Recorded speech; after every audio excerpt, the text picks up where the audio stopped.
سب سے بڑا حج۔ ذوالنون مصر کے ایک بڑے عالم فاضل درویش تھے۔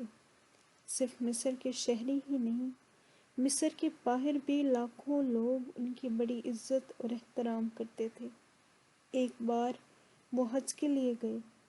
حج سے فارغ ہو کر ایک جگہ اکیلے بیٹھے ہوئے تھے کہ ان کے کانوں میں ایک آواز آئی۔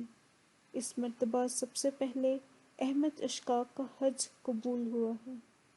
ذوالنون نے یہ آواز سنی تو حیران رہ گئے، کیونکہ وہ احمد اشفاق کو اچھی طرح پہچانتے تھے۔ یہ آدمی مصر میں ایک موچی تھا، دن بھر کام کر کے گھر کا خرچ چلاتا تھا۔ یہ موچی حج کے اخراجات کیوں کر پورے کر سکتا تھا؟ اور پھر ذوالنون یہ بھی خوب جانتے تھے کہ ان کے ساتھ جتنے بھی مصری حج کے لیے روانہ ہوئے تھے ان میں احمد اشفاق موجود نہیں تھا۔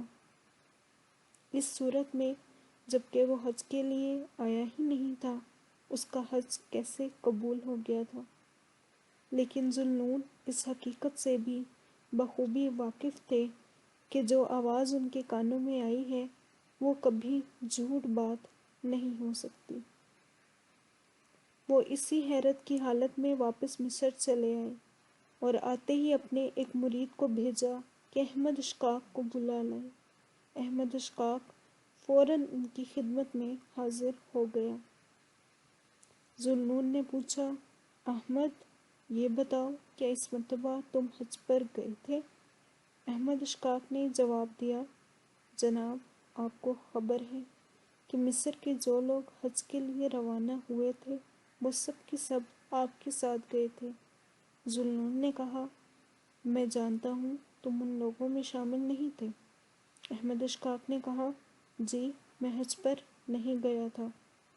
ذوالنون احمد اشفاق کو غور سے دیکھ رہے تھے کہ وہ بولا، جناب، آپ مجھے اس طرح کیوں دیکھ رہے ہیں؟ معاملہ کیا ہے؟ ذوالنون نے اسے آواز کی بات بتائی تو وہ کہنے لگا، اگر آپ اجازت دیں تو میں سارا واقعہ آپ کو سنا دیتا ہوں۔ ذوالنون نے اسے سب کچھ سنانے کی اجازت دے دی۔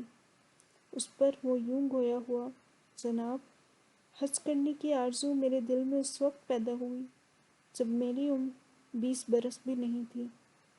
میرے دل نے کہا کہ احمد اشفاق، تو ایک غریب موچی ہے، صبح سے شام تک کام کرتا ہے، پھر کہیں جا کر کچھ پیسے کماتا ہے۔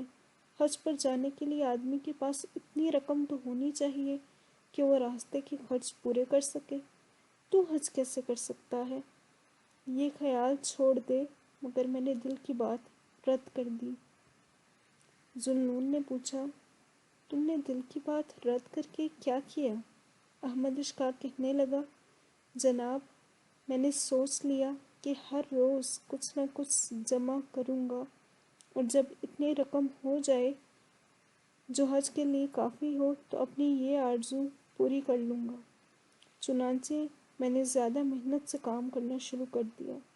ہر سال جب حج کا موقع آتا تھا تو اپنے جمع کیے ہوئے پیسوں پر نظر ڈالتا تھا، مگر یہ پیسے بہت ہی کم ہوتے تھے۔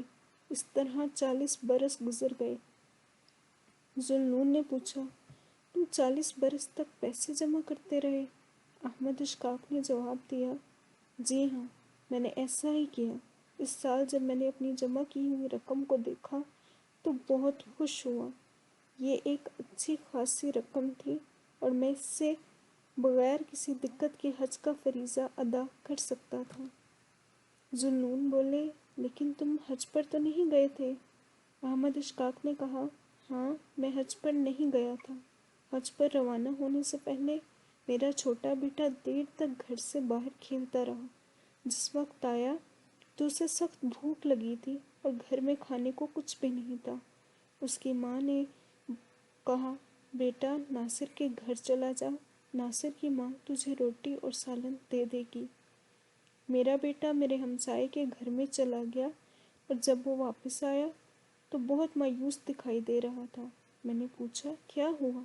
میرا بیٹا بولا، ابا جان، ناصر اور اس کے گھر والے گوشت کھا رہے تھے میں نے مانگا تو دینے سے انکار کر دیا۔ میں نے اپنے بیٹے کی زبانی یہ الفاظ سنے تو سخت غصہ آیا۔ بلند آواز میں کہا، کیسے سنگ دل ہمسائے ہیں، خود گوشت کھا رہے ہیں اور بھوکا بچہ مانگتا ہے تو اس سے ایک بوٹی بھی نہیں دیتے۔ ناصر کے باپ نے یہ الفاظ سن لیے، تھوڑی دیر بعد آیا اور بولا، احمد اشفاق، میں ایک مردہ بکری کا گوشت تمہارے بیٹے کو کیوں کر دے سکتا تھا؟ میں اور میرا کنبہ کئی روز سے بھوکے تھے، میری پہلی نوکری ختم ہو گئی ہے اور دوسری ابھی ملی نہیں، گھر میں ایک پیسہ بھی نہیں، آج میں مردہ بکری کا گوشت لے آیا تھا تاکہ کچھ سہارا تو ملے۔ میں نے کہا، ناصر کے ابا، تم نے اپنے آپ پر اور اپنے ہمسایوں پر ظلم کیا ہے، اپنی حالت بتا دیتے، کیا ہم ایسے بخیل آدمی تھے کہ تمہاری مدد ہی نہ کرتے؟ وہ بولا، یہ میری غیرت نے گوارا نہ کیا، رات کو میں بستر پر سو نہ سکا، دل سخت بے چین تھا، یہ ساری رات میں نے بڑی بے تابی سے گزاری۔ صبح میں نے وہ ساری رقم جو حج کے لیے جمع کر رکھی تھی صندوق سے نکالی اور ناصر کے ابا کے پاس جا کر کہا، لے میرے بھائی، اس سے گھر کا خرچ چلا۔ وہ پیسے نہیں لیتا تھا، میں نے اسے لینے پر مجبور کر دیا۔ یہ کہہ کر احمد اشفاق خاموش ہو گیا۔ ذوالنون نے یہ ساری کہانی سنی تو کہنے لگے، احمد اشفاق، مکے میں جو آواز میرے کانوں میں آئی تھی اس نے بالکل درست کہا تھا، اللہ نے سب سے پہلے تیرا حج قبول کیا ہے۔